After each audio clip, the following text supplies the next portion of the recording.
back. My name is Alyssa Poggioli, Life Leadership Connection Coach, and I'm super excited because we are almost halfway in getting through the 12 and a half ingredients that Gary Vaynerchuk recommends to have success in business, life, leadership, and self-evolution, right? Today is extra special though because it is empathy. So not only is it the fifth, which 5 is one of my favorite numbers, but it's also empathy, which is one of the most important things I believe personally is a value and a skill that all of us get to enhance, practice, and ingrain with who we are, who we become. What is empathy though? It's the ability to understand and share the feelings of another. So one of the things Brene Brown always, the way to differentiate, and I've mentioned it before here, is empathy is when I'm willing to feel sorry with you. Sympathy is I feel sorry for you. So empathy is feeling bad with, sympathy is feeling bad for. One of the things he says though that I love is empathy pairs with curiosity.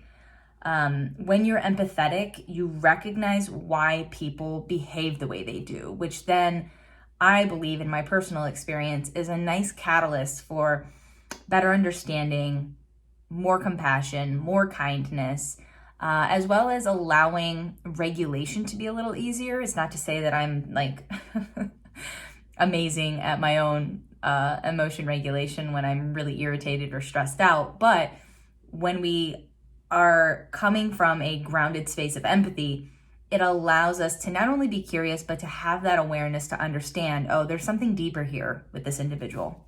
So he goes on to say that he deploys empathy and kindness against hate because he knows it takes more strength to be empathetic, which it does.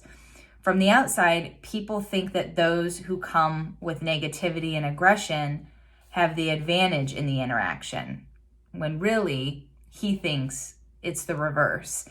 Which is true. When you think about any heated situation or any argument or frustration you're having, you can choose to operate from a space of gratitude, optimism, empathy. Like they are stronger emotions when it comes to having a positive outcome, allowing you to feel in control, staying connected to yourself versus having your ego or excuses and giving the responsibility and accountability away.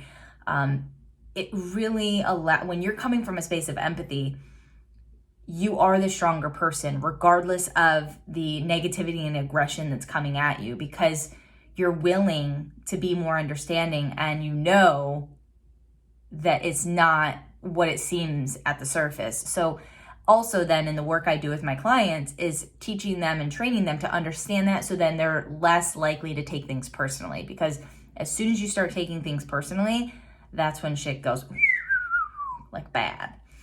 Another thing he goes on to say is when you can feel what another is feeling, you develop an extraordinary ability to manipulate human beings. I believe it's the ultimate superpower. You can create carnage with it, or you can use it to uplift the world.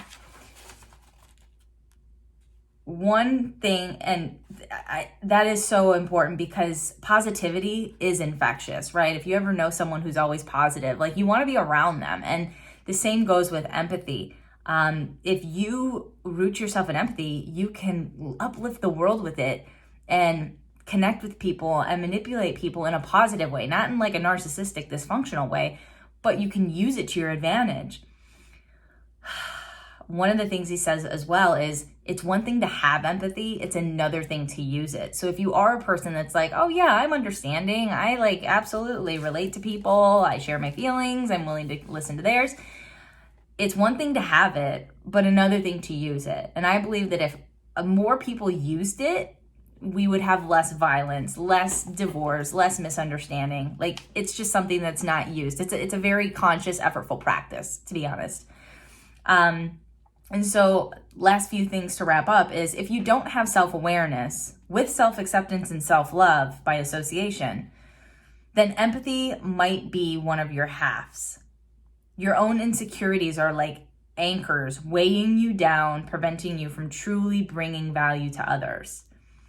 It's about balancing it with letting others learn on their own.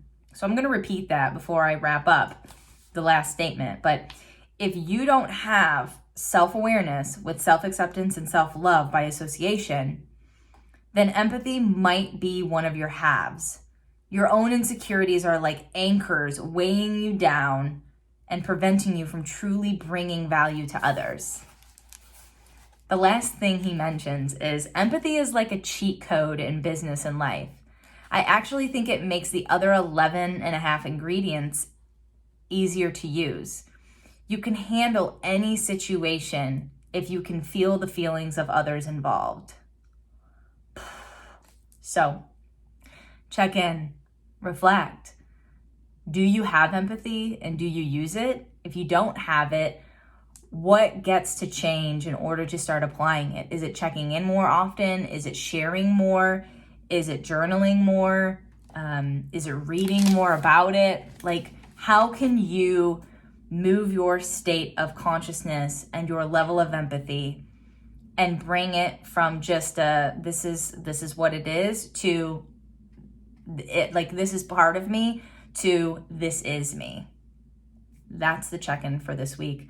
Again, if you haven't listened to the ingredients up until now, go back, listen to the video, like it, subscribe, hit the bell so you're notified when these videos come on. And most importantly, if you know someone that needs to hear this today, share it with them.